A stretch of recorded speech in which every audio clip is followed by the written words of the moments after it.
Hey, ICHE family, this is Kirk Smith with my daughter, Kashaya, otherwise known as Shay.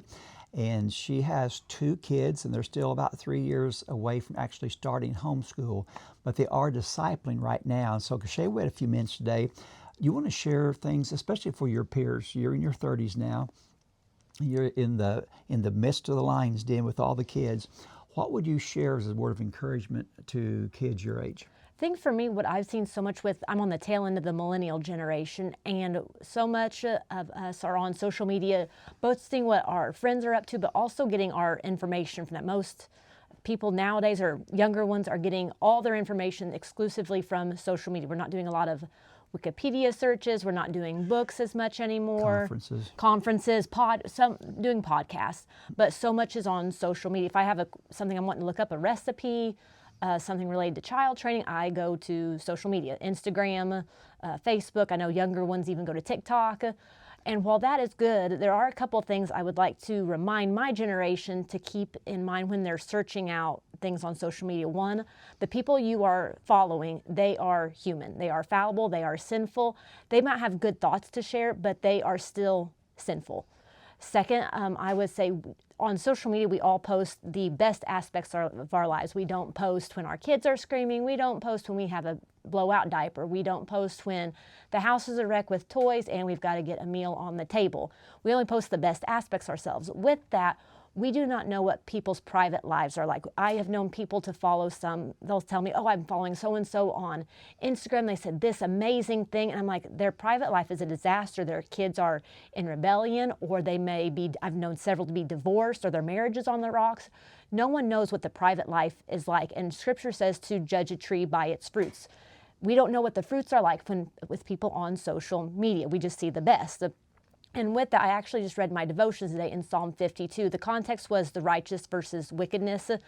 And it said in there, the wicked will fall to his destruction, and the righteous will see it, fear it, and laugh, because their trust is in Jesus Christ. And I just read a book my parents gave me. What was the title of that book? What I Wish We'd Known. In regards to homeschooling. And it was a compilation of several homeschooling parents. And this book was written in the 90s, I believe, and some of the articles were sourced from the 80s. So definitely an older book on homeschooling, but the insights were spectacular.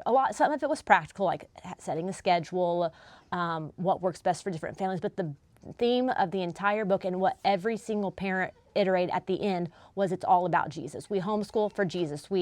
Our home discipleship is based on Jesus. And that's what Scripture says, Proverbs 1:7. That's how we always start out our school year. Fear the Lord is the beginning of knowledge. And while there are so many good things to see on social media, even the internet, keep in mind, one, it goes back to Jesus. Curriculum is not bad. Following other people, gleaning from them is not bad. But curriculum is not the end all. Social media is not the end all. What other people have on their lives is not the end all. Jesus Christ is the end all. And if we miss that for our kids, everything is pointless. Homeschooling is pointless. That you could use the best curriculum, it's pointless. So again, it's all about Jesus Christ and what he did for us on the cross. Yeah, and I think, with that too, you can do all the little things right, but without God's grace blessing us. That's why I see Cheese Visions of Home Discipleship, and we just want to push that because as the homeschooling economy journey becomes more commercial, it's going to be timid, whatever people want, and it's what people really need to hear. And again, if our kids gain the whole world but lose their soul, what does it profit? Not to mention the exponential loss of our grandkids as well. I know as we've got 3 weddings coming up here in the next 6 months, and we're so blessed by the future in-laws. They've all committed to homeschooling because that is a priority to us. It's not salvific. It's not, if you homeschool, you're a Christian, because there's a lot of kids who are in the homeschool community, but they're not Christians. But it's planting the seed of the gospel in various ways. And so as you hear people like my daughter, who's now in her 30s, other daughters are getting married here, 25, 27, one's 28, I think. What it does, though, it continues that intergenerational discipleship vision. And so I want to encourage you, as one of your owns, keep Jesus first. And the reason we keep on saying that, it is so easy to forget. And so we hope that as your new year opens up for you, that you'll find that Jesus is all you need. Again, as Kashaya said, We love curriculum. We love college, maybe CLEPing, co-ops, Social media. social media.